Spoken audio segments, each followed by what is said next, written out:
हर काम को बहुत मेहनत से मैं करता था क्योंकि मन में एक बात लगी रहती थी कि मुझे अव्वल ही रहना है। कोशिश नहीं, तबादला करो, तबादला। सभी लोग मेरे बारे में ये कहते थे कि ये बहुत आगे जाके बड़ा काम करेगा, काफ़ी नाम करेगा।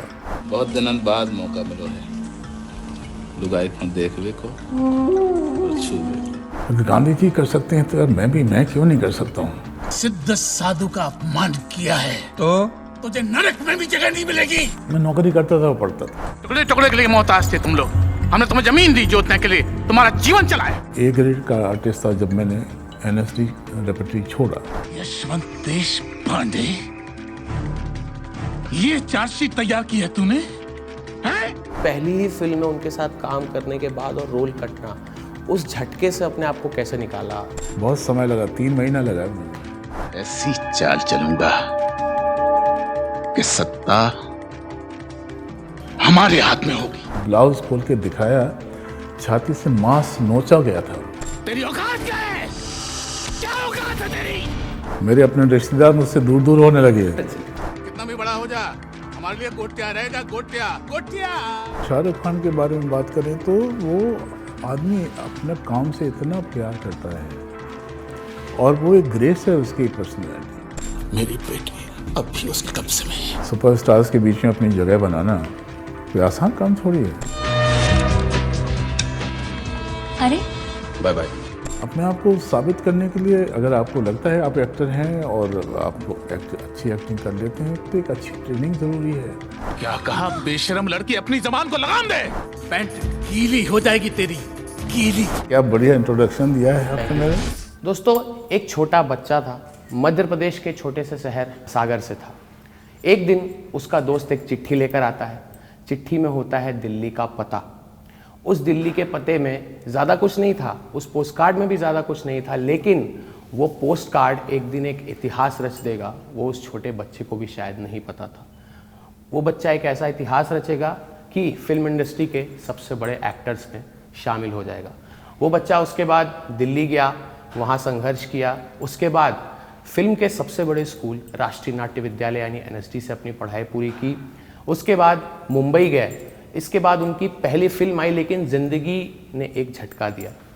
उनकी पहली फिल्म जिसका नाम था सौदागर, उसमें उन्होंने अहम रोल किया, शूटिंग की, लेकिन किसी कारणवश वो रोल नहीं गया, एडिट में काट दिया गया।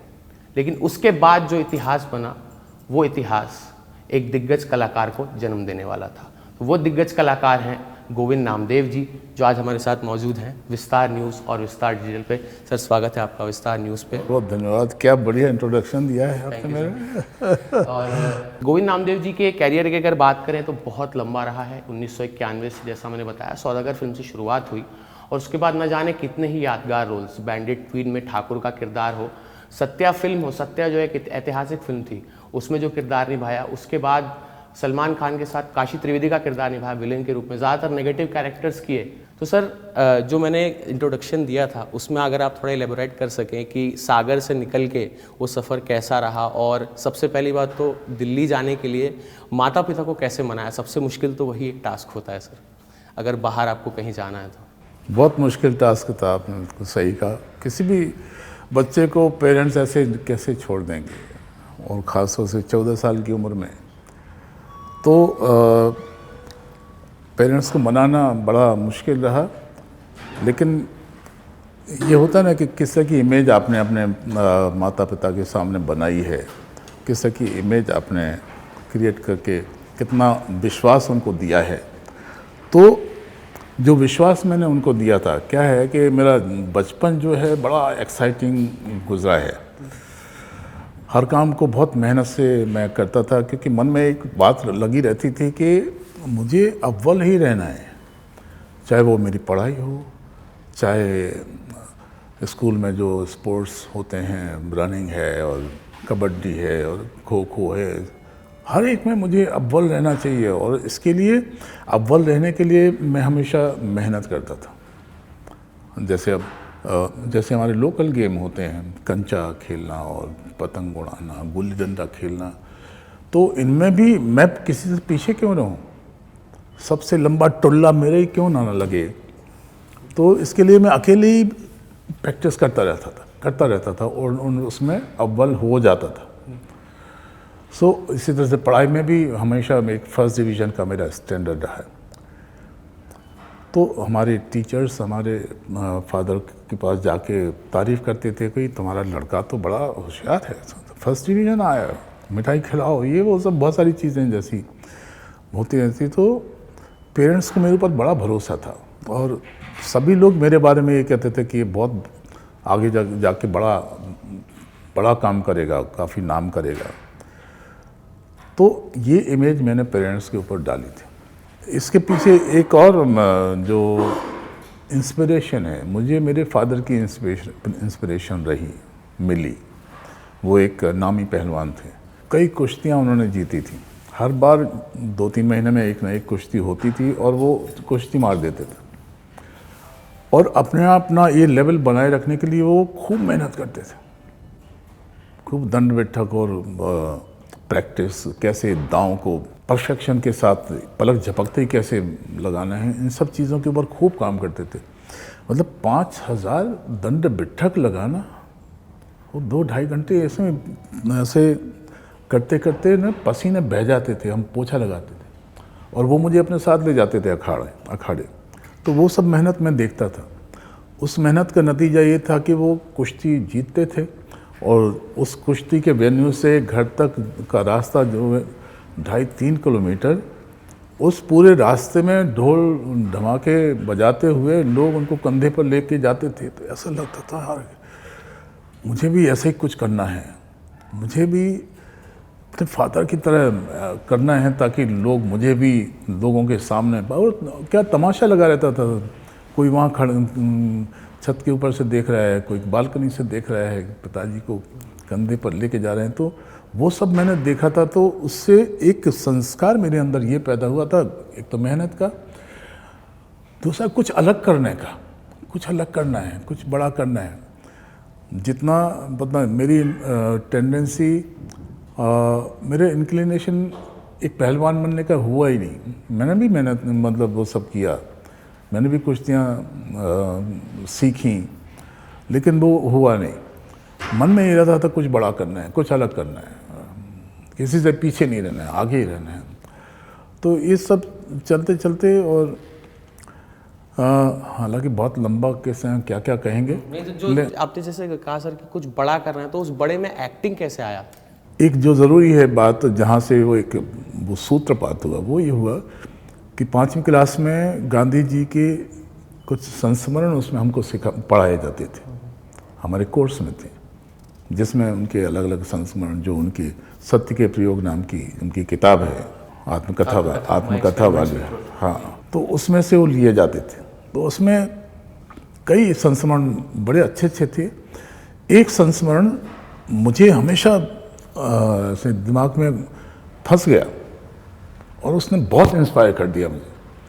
उसमें ये था कि गांधी जी के पास इतना बहुत पैसा तो था नहीं कि वो इंग्लैंड में पढ़ें और जाके वहाँ बैरिस्ट्री करें, लेकिन वो हमेशा सोचते थे कि मुझे बैरिस्ट्री करनी है और लोगों की तरह उनको भी कुछ बड़ा ऊंचा काम करना है।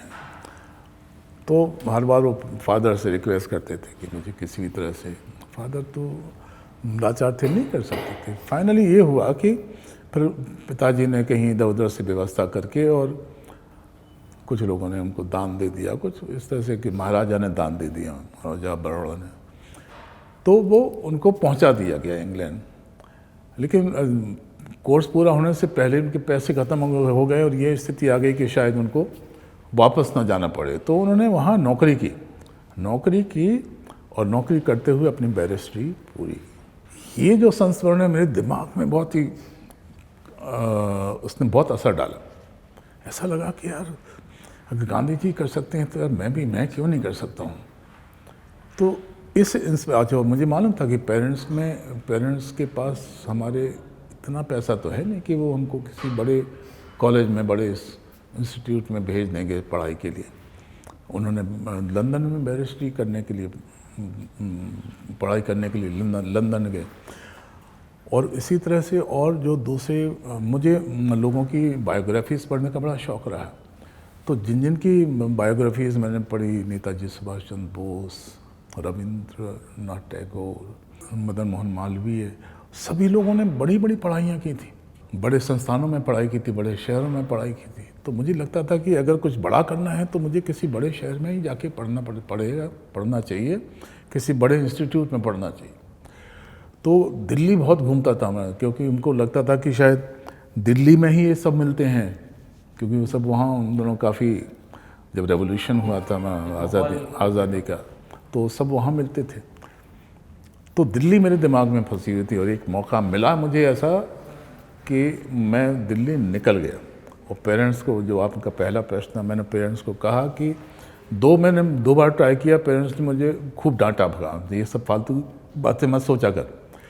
फाइनली मुझे लगा कि अगर अब मैं यहाँ फंस गया तो नहीं कर पाऊँगा जो मैं करना चाहता हूँ। तो मैंने उनको कहा कि अगर आप मुझे नहीं भेजोगे तो मैं भाग जाऊँगा। उनको धमकी दे दी।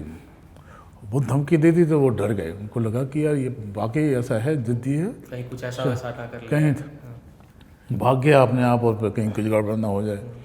तो उन्होंने सब चीज़ें अपने मुझको अनुमति दी, सब चीज़ों की व्यवस्था की, खाने पीने का इंतज़ाम किया, कपड़े वपड़े ये वो जितना हो सकता था उन्होंने किया, और मैं दिल्ली निकल गया। पढ़ाई की 8वीं क्लास से वहाँ पढ़ाई की, 8वीं 9वीं 10वीं 11वीं। मैं वहाँ आ रहा हूँ जहाँ आप कह रहे थे कि यहाँ एक्टिंग में कैसे आ गए।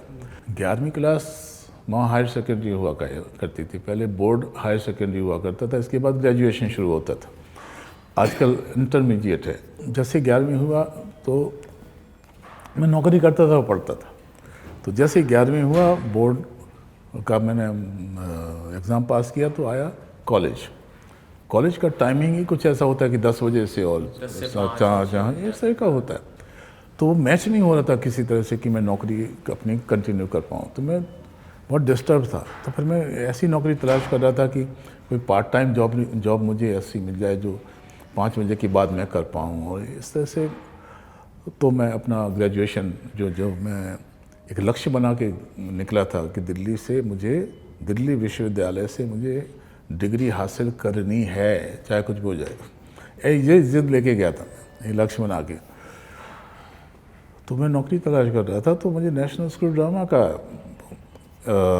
एडवर्टाइजमेंट दिखाई दिया। दिल्ली राज्य से, दिल्ली स्टेट से 2 स्कॉलरशिप 250-250 रुपये के उन्होंने अनाउंस किए।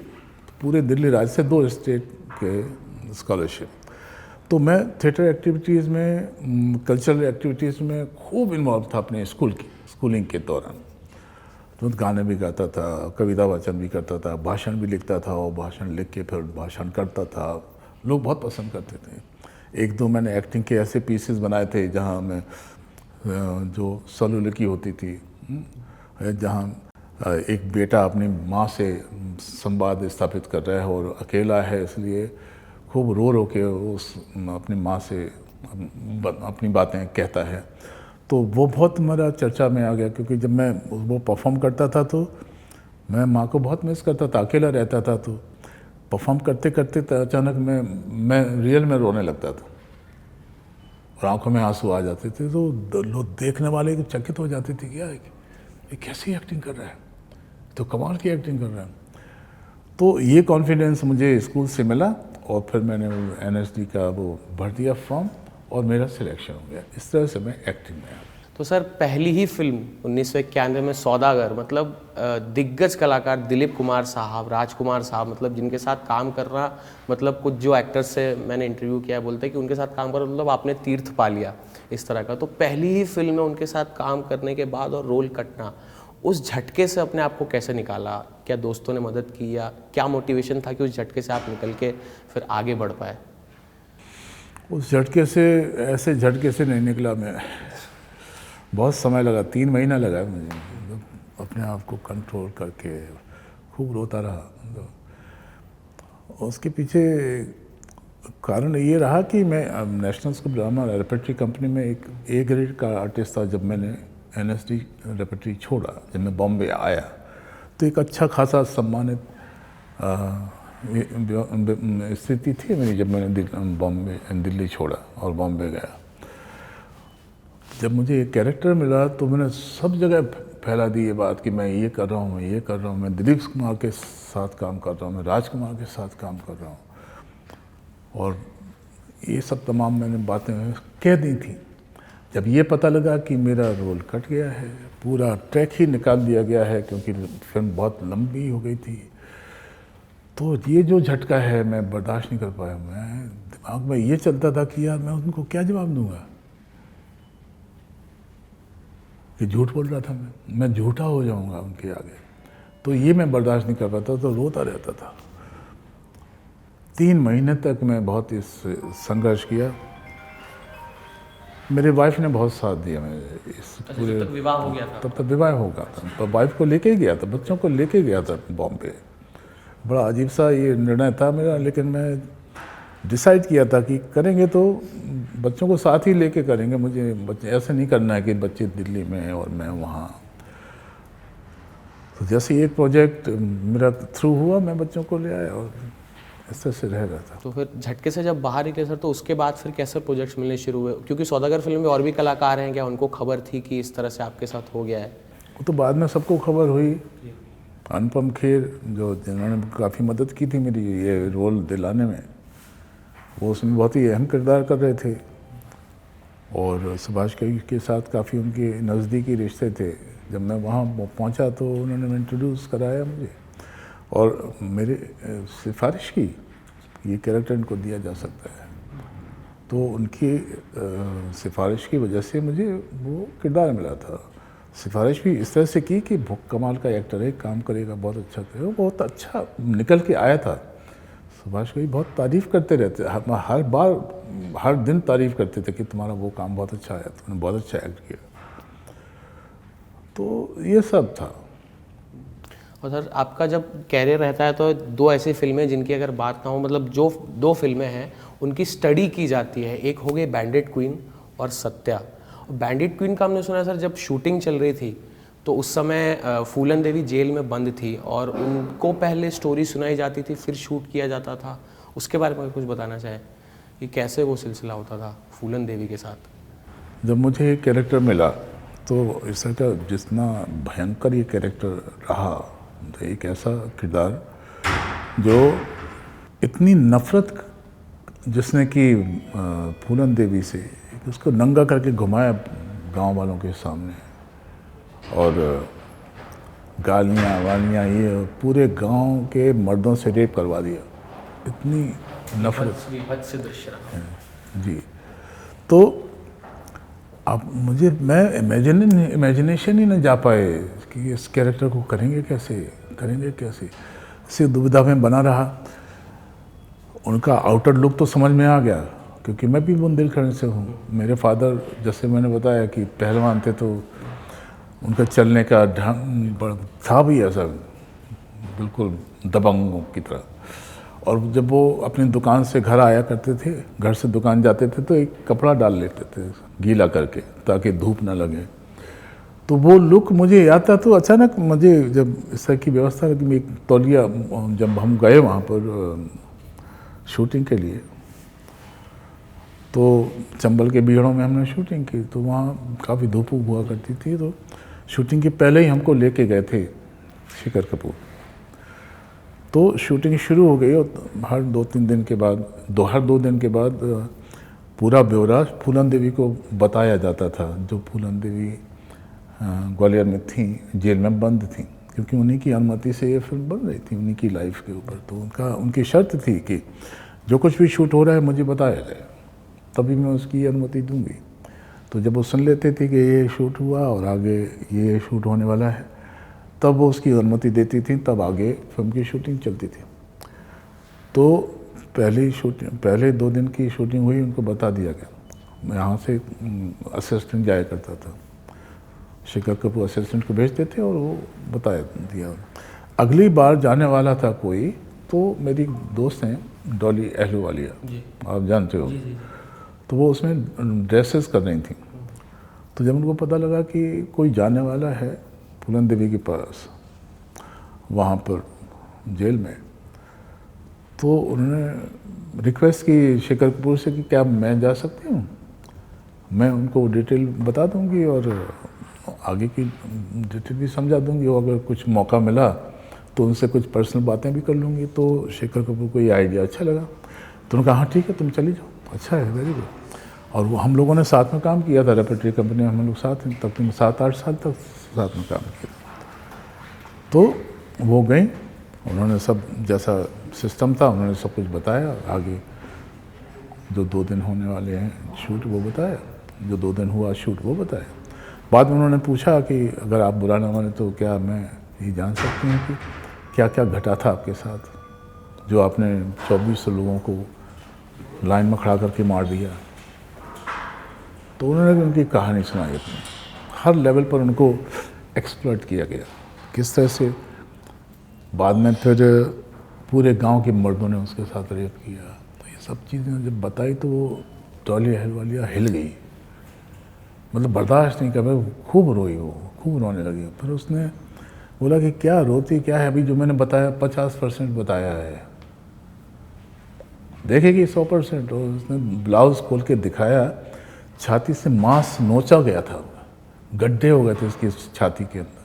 तो रेप सिर्फ रेप नहीं किया गया था, उसके मांस को नोचा गया था, इतनी नफरत थी उन लोगों को उसके ऊपर। तो ये सब दिखाया तो शॉक हो गई। उसने आके मुझे बताया, तब मुझे ये सूत्र मिला कि ये ठाकुर इतना निर्दयी दिखना चाहिए, इतना रूड दिखना चाहिए, बदतमीज़ दिखना चाहिए, औरतों को लेके उसका जो एटीट्यूड है बिल्कुल ऐसी नफरत भरा होना चाहिए, तब ये जाके कैरेक्टर कुछ निकल के आएगा। और फिर ये इस तरह की कैरेक्टराइजेशन में ये मैंने डाला, हर सीन को इस तरह से किया कि लोगों को नफरत आए, बदतमीज़ी और लात मारना, और रेप करते हुए सिर्फ रेप नहीं किया उसने। तो जैसे होता ना शेर, कोई हिरन परेशान करता है तो पकड़ के खाता नहीं है, पहले उसे पकड़ के फेंकता है, फिर जाता है, फिर पकड़ता है, फिर फेंकता है। तो इस तरह से रेप किया उसका। तो ये कैरेक्टराइजेशन में इस तरह की चीज़ें लेके आए, इस वजह से थोड़ा सा अलग दिखाई देता है वो। तो सर ज़्यादातर जो है नेगेटिव किरदार रहे हैं, कैरेक्टर रोल्स भी रहे, लेकिन जब नेगेटिव किरदार करते थे तो जितने भी मैंने 1-2 विलन का रोल करने वाले एक्टर्स का इंटरव्यू किया, वो कहते थे कि इमेज जो है परिवार में भी और आसपास भी कुछ ऐसी बन जाती है कि अरे आप ये सब क्या कर रहे हैं। तो आपको भी ऐसा कुछ सुनने को मिला जब आपने नेगेटिव कैरेक्टर्स किए? जैसे प्राण साहब के बारे में कहा जाता है कि उनके नेगेटिव कैरेक्टर से इतना लोग परेशान हो गए थे, बच्चों का नाम ही प्राण रखना बंद कर दिया था। तो आपके साथ ऐसे कुछ हुआ कि लोगों ने आपके नेगेटिव कैरेक्टर्स के ऊपर बोला हो? बहुत हुआ, मतलब मेरे अपने रिश्तेदार मुझसे दूर दूर होने लगे। वो मतलब थोड़ा डरने लगे थे कि यार पता नहीं कैसा आदमी है, पता नहीं क्या कह देगा, क्या कर देगा, कहीं डांट ना दे किसी बात पर। तो दूर दूर होने लगे थे। और मैं बार बार उनको समझाता था, तुम क्या कर रहे हो यार, मैं वही हूँ, और ऐसा थोड़ी है, वो तो एक्टिंग की है। बहुत समझाया लोगों को। अभी भी बहुत इजी नहीं होते हैं मेरे सामने जो लोग आते हैं, थोड़ा सा दूर रहते हैं, पता नहीं क्या करेगा, कैसा आदमी भय बना रहता है। हाँ, सो एक डिस्टेंस तो वो आपकी इमेज हावी हो जाती है लोगों के ऊपर, तो उस हिसाब से एक डिस्टेंस रहता है। तो अब थोड़ा सा और आगे बढ़ते हैं, और जब आपने सर सबसे बड़े स्टार जो आज कहे जाते हैं उनके साथ उस समय काम किया जब वो उतने बड़े स्टार नहीं थे, शाहरुख खान, सलमान खान, आमिर खान, अक्षय कुमार। सर इन 3-4 लोगों के बारे में ही कुछ अगर बताएं, जैसे बहुत उत्सुकता रहती है लोगों को कि शाहरुख खान के बारे में कैसे हैं सेट पे, हमें तो कोई मौका नहीं मिलने का, फिर भी दिल हिंदुस्तानी फिल्म की थी आपने शाहरुख खान के साथ, और सरफरोश आमिर खान के साथ हालांकि सीन नहीं थे लेकिन सेट पे मुलाकात हुई होगी, फिर सलमान खान के साथ गर्व, प्राइड एंड ऑनर, और उसके बाद वांटेड जो उनके कैरियर टर्निंग फिल्म थी। तो सर इन तीनों खान्स के बारे में आप थोड़ा अगर बता पाएँ कि इस सेट पे हैं कैसा, एक्चुअली इनके काम करने का तरीका कैसा है, कैसे ढल जाते हैं किरदारों में? बहुत ही प्रोफेशनल है। सबसे पहले सर शाहरुख खान के बारे में अगर बात करें तो शाहरुख खान के बारे में बात करें तो वो आदमी अपने काम से इतना प्यार करता है, और वो एक ग्रेस है उसकी पर्सनालिटी में जो उसके लोगों से इंटरेक्शन में दिखाई देता है। चाहे वो अपने जूनियर एक्टर से बात करें, चाहे वो सीनियर एक्टर से बात करते हुए इतना हम्बल है। सो यही बात शाहरुख में है, यही बात सलमान में है। वो लोगों से इंटरेक्ट करते हुए बहुत ही उनको रिस्पेक्ट देता है, बहुत ही सम्मान देता है, एक अपनापन देता है। चाहे इसी तरह से अक्षय, ये स्टार्स हैं तो इनमें क्वालिटी है। ऐसा नहीं है कि स्टार्स हैं तो सब शोशेबाजी है। एज ह्यूमन बीइंग भी ये लोग अच्छे लोग हैं।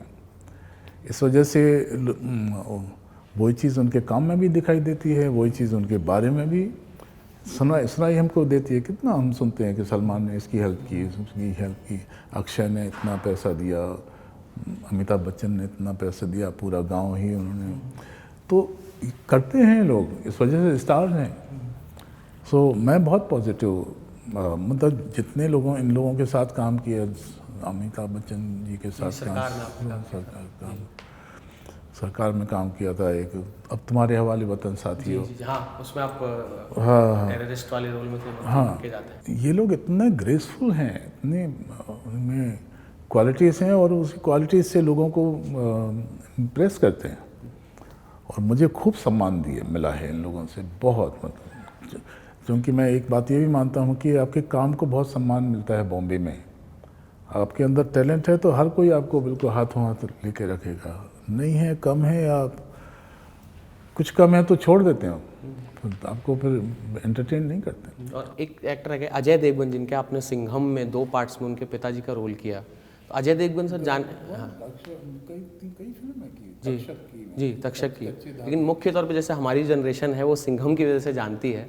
इसमें आपका जो वो डायलॉग था सचिन खेडेकर साहब के साथ गोटिया वाला, वो तो हम उसके इतने मीम्स बनाते हैं सर कि अब वो गोटिया ना रहा गोटिया, वो वाला जो था उसके हम इतने मीम्स बनाते हैं। कितना भी बड़ा हो जा, हमारे लिए गोटिया रहेगा। गोटिया गोटिया गोटिया गोटिया गोटिया गोटिया गोटिया।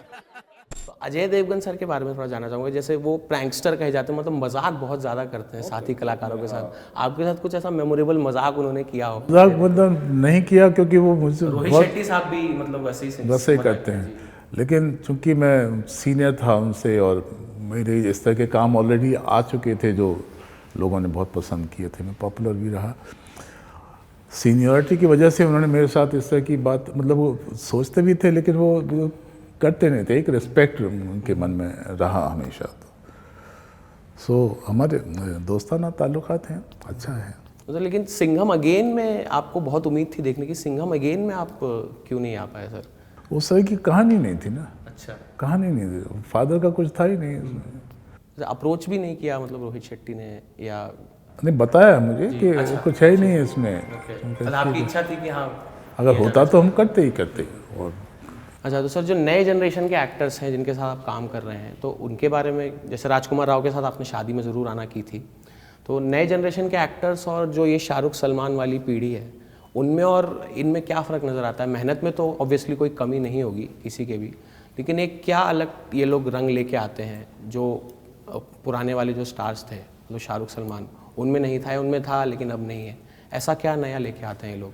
राजकुमार राव हो गए, वरुण धवन हो गए। एक उन्होंने रियलिस्टिक अप्रोच रखी अपने कैरेक्टराइजेशन में, अपने डायलॉग डिलीवरी में, चाहे वो राजकुमार राव हैं या कार्तिक आर्यन हैं या जो नए नए एक्टर्स आ रहे हैं। तो दर्शक चाहते हैं ना कुछ नयापन देखे, कुछ नया दिखे। उन्होंने जो उनका रियलिस्टिक स्टाइल था एकदम से उनको भाग गया, हाथों हाथ लिया। इस वजह से राजकुमार राव जैसा कहाँ उसमें हीरो, अगर हम हीरो वाली बात कहें तो कहाँ है, हीरो मटेरियल तो नहीं है, लेकिन वो भी कार्तिक आर्यन, वो भी, उसकी भी स्टाइल लोगों ने वो रियलिस्टिक स्टाइल पसंद की। तो नयापन तो चाहिए पब्लिक, बस वो नयापन कन्विंसिंग हो तो पब्लिक हाथों हाथ ले ही लेती है, और वही हुआ है। तो ये जो नए वाले हैं सर, इनमें आपका कौन सा फेवरेट एक्टर है जो नए वाली जनरेशन है उसमें? मुझे अच्छे लगते हैं जिनके साथ काम किया है उनके साथ भी मतलब पर्टिकुलर एक जिसकी आपको कोई खूबी अच्छी लगती हो, जैसे राजकुमार राव ही हो गए? हाँ, मुझे बहुत अच्छा लगता है वो एक्टर। वो तो इतने सुपरस्टार्स के बीच में अपनी जगह बनाना कोई आसान काम थोड़ी है। कार्तिक आर्यन का भी ऐसे ही है, इतने सब भीड़ भाड़ में वो अपनी उसने जगह बनाई।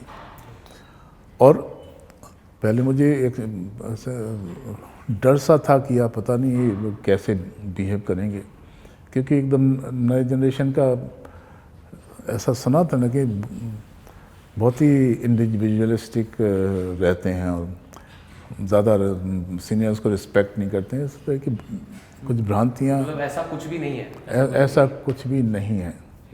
खूब रिस्पेक्ट उन्होंने दिया, खूब सम्मान दिया।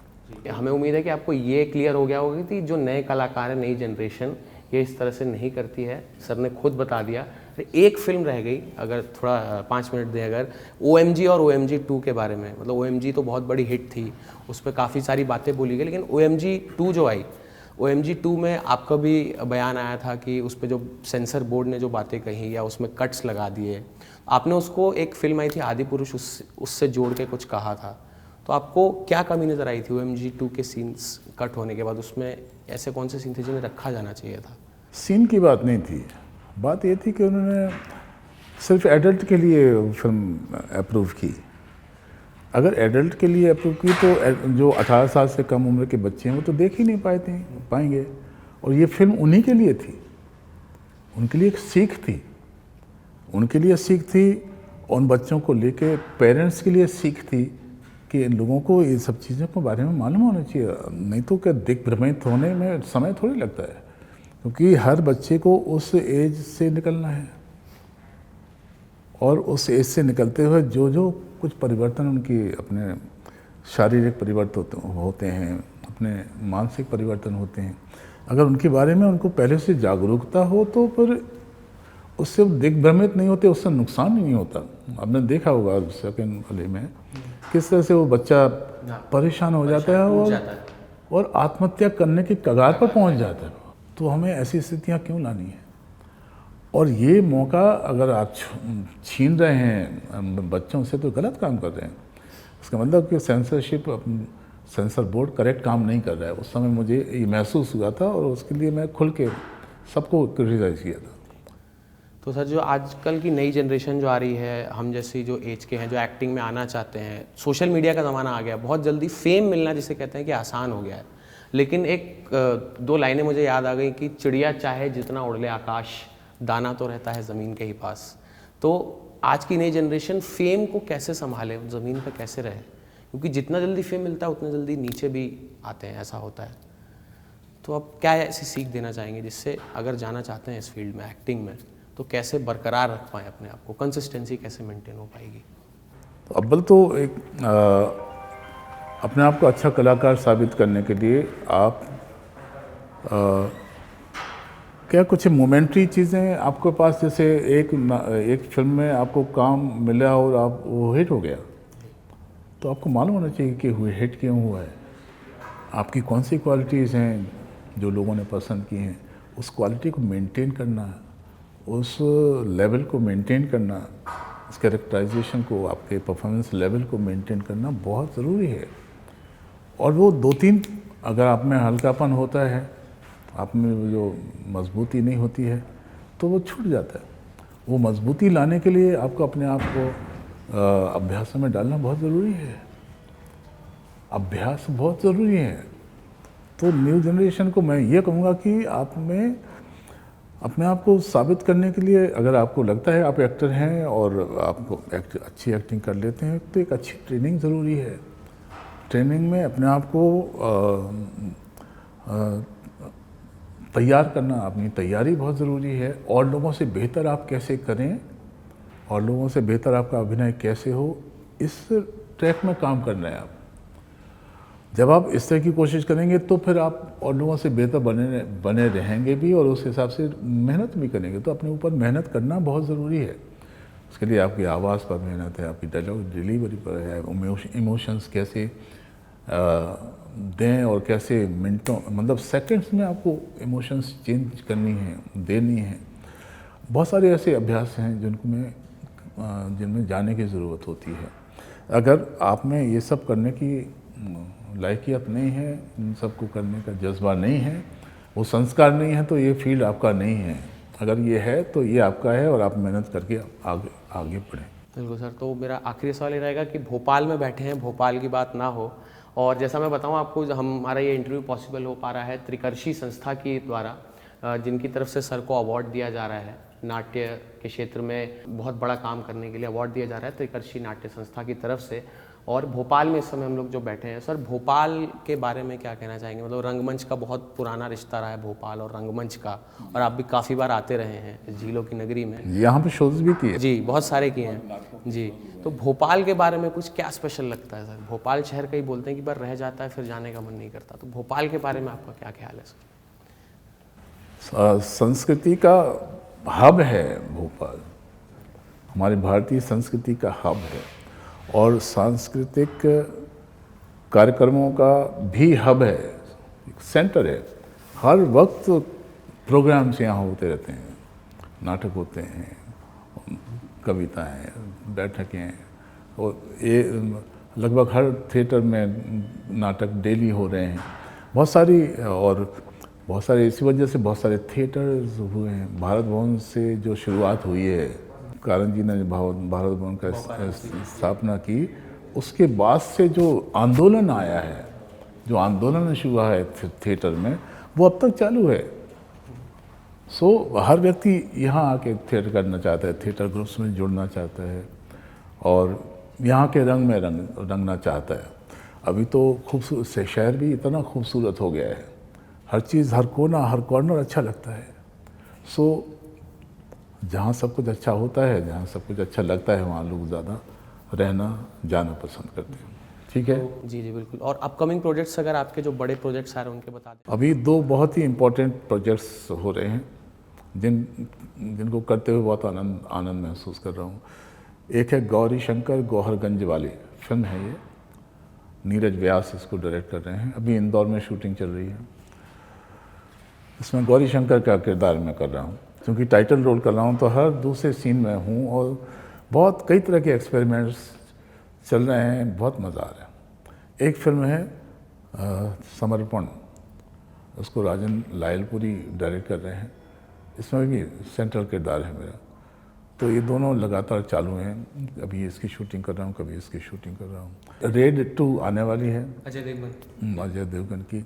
एक और फिल्म है गांधी टॉक्स, वो आने वाली है। एक फिल्म है वो लड़की है कहाँ, तापसी पन्नू वगैरह इसमें है। तो ये सब है, लोगों को कुछ अच्छा देखने का मौका तैयार हो रहे हैं। आपको नए नए किरदारों में देखने का मौका मिलेगा लोगों को।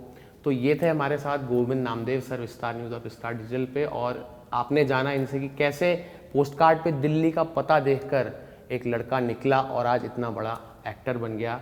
मैं था आपके साथ अनंत सिंह, और आप देख रहे थे विस्तार न्यूज़ और विस्तार डिजिटल। और मुझे उम्मीद है कि सर की स्टोरी जान के आपको लाइफ में ज़रूर इंस्पिरेशन मिला होगा, और एक ज़मीन से जुड़े रहने के लिए आपके अंदर एक सोच ज़रूर जागी होगी। मुझे दीजिए इजाज़त, नमस्कार।